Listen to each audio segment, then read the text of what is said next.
Hey investors! If you've been feeling a bit lost trying to figure out where your money should be going in 2025, you're not alone. The global markets are a wild ride, but there's a fascinating story unfolding right now, especially here in Asia. Forget the noise, because today, we are peeling back the layers to show you exactly where the smart money is moving, and why Singapore, in particular, is shining bright. If you haven't already subscribed to our channel, please subscribe to our channel. Your support truly makes a difference, enabling us to produce more stock and fundamental analysis content. Please note that the content presented in this video is for informational purposes only and does not constitute investment advice. We strongly recommend that you seek proper guidance from a qualified financial advisor before making any investment decisions. Let's be blunt, the US market, specifically the S&P 500, well, it's had its moments. While some might say it's been relatively flat this year, the reality, for many especially those of us outside the States, feels a bit different. It was actually down over 13% for parts of this year, though it has recovered some ground recently. And here's the kicker, the US dollar, that mighty greenback. It's been steadily losing ground, down significantly, around 6 to 9% year to date. Think about it. Even if your US investments aren't tumbling, that weakening dollar is quietly eroding your returns when you convert your money back home. Then there's the valuations. Let's just say, the US market is looking pricey. We're talking forward price to earnings ratios around 24 to 27 times. Historically, that's considered quite high. You combine that with those currency losses, and you can see why some serious players are whispering about a potential lost decade for US equities. Now, that's a bold claim, but the sentiment is certainly there. But while some parts of the West are facing headwinds, a very different tune is playing out in Hong Kong. The Hang Seng Index. It's been soaring, up over 23% this year. You might wonder, isn't the Hong Kong dollar pegged to the US dollar? Yes, it is. But here's the genius.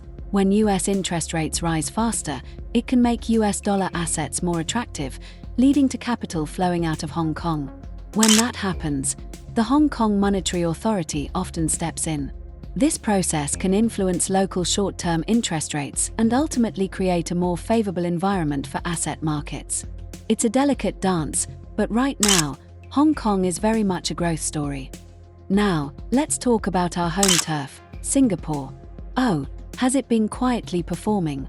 While Hong Kong is about growth, Singapore is emerging as the undisputed champion for dividends and stability.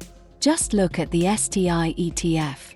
From its 52-week low, it's already gained a whopping 22%.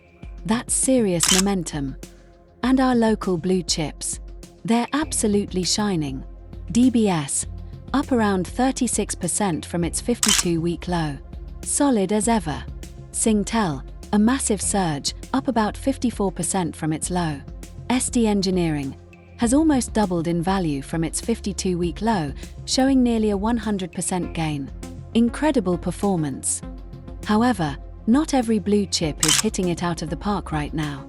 For instance, SGX has seen a decent gain of about 13.5% this year, but it's not quite at the plus 52% level might be seeing. And if you heard about a company like SATS being up over 60%, well, SATS has actually been down this year by about 15%, despite a good rebound from its own low. So, always double-check those numbers. So, what's driving Singapore's stellar run? A few key things. First, we're seeing capital rotate out of markets like the US and into Asia. And we're better than Singapore. We're a AAA-rated currency, a true safe haven in uncertain times. Big pension funds, hedge funds, insurance companies. They have mandates to park their money in stable, dividend-paying companies. And Singapore absolutely delivers on that front. Second, interest rates.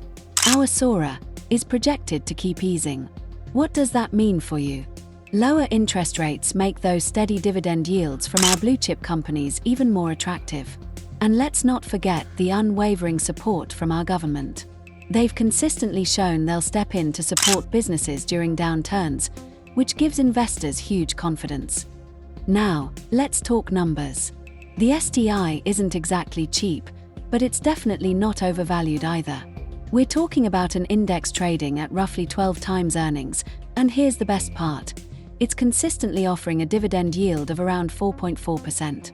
That's a fantastic return just for holding. So, what's the play here? One insightful market observer suggests a clear strategy. Don't chase the high flyers that have already seen massive gains. Instead, keep calm, collect those dividends, and look for value. His conviction, and ours, is that as blue-chip dividend yields compress, funds will increasingly flow into Singapore real estate investment trusts. They offer stable income and are poised to benefit from those lower borrowing costs from falling interest rates. While some personal conviction might point to a massive 20 to 25% upside for specific REIT ETFs like the Nikko AM Straits Trading Asia X Japan REIT ETF, it's important to note that current market performance for such funds isn't showing that kind of explosive short-term growth, with YTD returns in the low single digits. Always temper optimistic predictions with current, verifiable data. A word of caution on the flip side: avoid what we call cyclical stocks. These are companies highly sensitive to economic ups and downs, or commodity prices. Think shipping, where demand fluctuates wildly, or many property developers that are highly dependent on the real estate cycle. They often carry high debt and have inconsistent dividends, making them a bumpy ride during downturns. Even in areas like palm oil, while some companies like Wilmar can be seen as more stable consumer staples, parts of the sector can still be cyclical. And with global tensions, like the ongoing Middle East conflict, impacting oil prices, sectors like airlines are also ones to approach with extreme caution, as fuel costs are a huge factor for them. Folks, the bottom line is this: we are witnessing a monumental shift. Funds are rotating out of the US and into Asia. Hong Kong, for now, is your market for growth. But Singapore, it is firmly cementing its place as the market for stable dividends and a safe haven. This isn't a quick flip.